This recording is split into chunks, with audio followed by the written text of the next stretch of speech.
محرم شریف میں چونکہ بڑے بڑے واقعات یہ بھی کتابوں میں موجود ہیں جو محرم شریف میں خاص طور پر واقعات ہوئے۔ آسمان سے سب سے پہلے جو بارش نازل ہوئی وہ 10 محرم کی تاریخ تھی۔ حضرت یونس علیہ السلام مچھلی کے پیٹ سے باہر آئے 10 محرم کی تاریخ۔ ابراہیم علیہ السلام آگ سے باہر جب نکالے گئے 10 محرم کی تاریخ تھی۔ یعنی بڑے بڑے کئی عظیم واقعات، حضرت نوح علیہ السلام کی کشتی اس کنارے پہ لگ جانا، بقیہ قوم کا تباہ ہونا، ان کی کشتی محفوظ ہونا 10 محرم تھی۔ اسی طرح رسول اللہ صلی اللہ علیہ وسلم مدینہ منورہ میں آئے تو حضور علیہ السلام نے دیکھا کہ یہود مدینے میں روزہ رکھتے تھے 10 محرم کا۔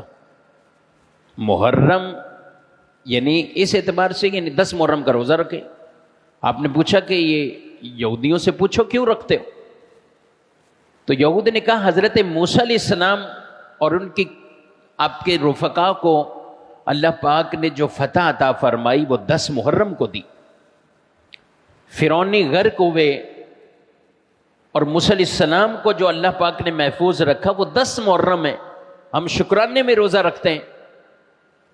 تو نبی پاک علیہ السلام نے فرمایا ہمارا زیادہ حق بنتا ہے ہم بھی رکھیں موسیٰ علیہ السلام کے اس شکرانے میں، لیکن فرمایا 2 روزے رکھو، ایک 10 کا بھی رکھو، اس سے پہلے ایک روزہ رکھ لو یا بعد میں رکھو تاکہ یہودیوں کے ساتھ مشابہت بھی نہ ہو، لیکن 2 روزے رکھو۔ تو 2 روزے کی ترغیب ہی دی، تو اس وقت بھی 10 محرم کے چرچے ذکر تھے،